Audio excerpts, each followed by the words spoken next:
even though I did get stronger in the gym. I did get bigger. My body weight is pretty much the same because injectable YK-11, that's PRs upon PRs basically the last 2 weeks. It was a lot of fun to run that experiment or finish off the YK-11 experiment with the injectable version. And I took the following over-the-counter supplements throughout the entirety of this experiment and the previous epicatogen experiment. Let that scroll a little bit. A lot of information will be on the screen. And the only real change which I made since the epicatogen experiment to the end of the YK-11 experiment is that I stopped Grillamide citrus bergamot because I wanted to try Amla extract from Himalaya Organics. I ran 600 milligrams Amla extract with breakfast and dinner, total 1200 milligrams over the day. And as you can see from my before and after blood work results, my serum lipid concentrations are pretty much comparable, even though I added in 210 milligrams YK-11, which is an oral anabolic androgenic steroid, albeit injected obviously at the end of the experiment. 210 milligrams additional anabolic androgenic steroid on top of the 625 milligrams testosterone base that I was running, and my lipids are pretty much the same, leaving me to conclude that Amla extract is maybe a little bit more potent than citrus bergamot. And the rest, again, is pretty much the same. All the details are on the screen. Let that scroll a little bit.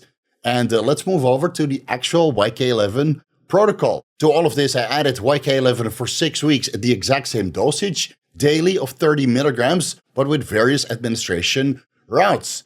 Day 1 to 14, I took 15 milligrams YK-11 orally upon waking and before bed. Again, total 30 milligrams daily. So 2 weeks oral YK-11, 30 milligrams daily. Then from week 3 to 4, day 15 to 28, I switched to 15 milligrams sublingual YK-11 upon waking and before bed, still 30 milligrams daily. So the reason why I take it morning and evening is because I took in the previous experiment 30 milligrams oral and sublingual YK-11 about an hour before workout, and I did not notice any kind of enhancing effect. Is that due to a lack of bioavailability, whether you take that orally or sublingually, or due to a lack of acute androgen receptor mediated effects when you take that around the workout? It's probably the first option, because when I switched to injectable YK-11, within the first day, basically, in the first workout, I already noticed a change. And certainly the second workout, there was a more pronounced effect, which, again, was a more heightened effect of the YK-11 I took sublingually previously. So day 29 to 42, which is week 5 and 6, I took 15 milligrams injectable YK-11 intramuscularly split bilaterally, 60 or 30 minutes pre-workouts, or 30 milligrams subcutaneously on rest day, total 30 milligrams daily, obviously. So again, if I were to train chest, 15 milligrams, and then go to the gym 30 to 60 minutes later and get a phenomenal super pump, basically acutely. So it seems to have some localized effect when you inject it bilaterally intramuscularly. And from the, let's say the second injection onwards, that is a more pronounced effect. So you have a little bit of spillover. Let's say I would do chest the first day, and then the next day I would do quads intramuscularly, bilaterally, obviously. Then on the quad day, the effects would be a lot more pronounced compared to the first day where I would inject YK-11 into the chest. I did experience a little bit of post-injection pain. Obviously, I mean, it's a estroless compound in MCT oil that disperses quite rapidly. So I had no lumps and bumps if I were to inject intramuscularly. But if I were to inject 30 milligrams injectable YK-11 subcutaneously, I would have a bump for about 7 to 10 days. And I attribute that to the MCT oil. I got that with various other products in MCT oil if I were to inject that subcutaneously. Never really got that from castor oil, which is the oil which Bayer testosterone uses for its testosterone enanthate formulation, that dispersed and leaves a little bit of an oily lump, obviously, because it takes about 33 days to disperse from the injection depot. But with MCT oil, it seems to disperse a little bit more and then raise the tissue. And that takes about 2 weeks to go away. So going forward, if I were to do an injectable YK-11 experiment again, I would do everything intramuscularly, so I don't have any lumps and bumps. The post-injection pain of YK-11 intramuscularly is not as bad as carnitine or glutathione. It went away post-workout, basically. So the pre-workout injection caused a little bit of post-injection pain, but by the end of the workout, that post-injection pain was gone, and I had no long-lasting post-injection pain or swelling or irritation at the injection sites. Now, I believe that MA produced 30 milligrams per 1 milliliter injectable YK-11 in the past. It's the batch that I used. But nowadays, they have 50 milligrams per 1 milliliter. So that's the batch you'll probably end up using if you decide to go with the injectable YK-11 route. This was my diet throughout the entirety of the experimentation period. The exact same diet I've been following for the majority of this year because I have some digestive issues. I did an elimination diet and a food allergy test, and it basically meant that certain food sources like eggs, for example, I could not eat. So my meals were pretty much the same. Meal 1, 2, 3, and 5 consisted of 150 grams ground beef, 25 grams ground beef liver, 150 grams ground chicken breast, and then 100 to 200 grams of kale, or 100 grams and 100 grams green beans, and then some sauerkraut, some olive oil, salt, and chia seeds on top. And then meal 4 would be 300 grams of salmon, 50 grams of kimchi, some extra chia seeds, Himalayan pink salt, and then 200 grams of blueberries to get a little bit of carbs in post-workout.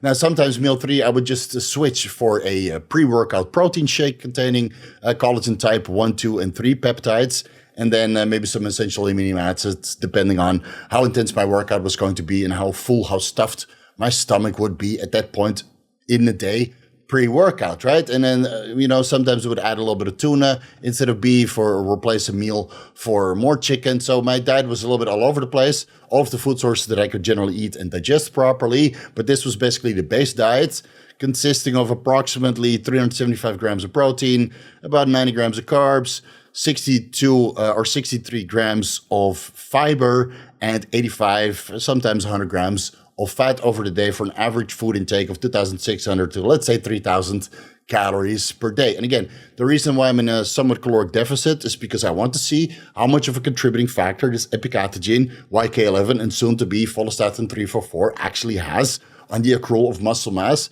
even if you're in a caloric deficit. Now, so far, so good. I've been consistently gaining size and strength ever since we started this experiment.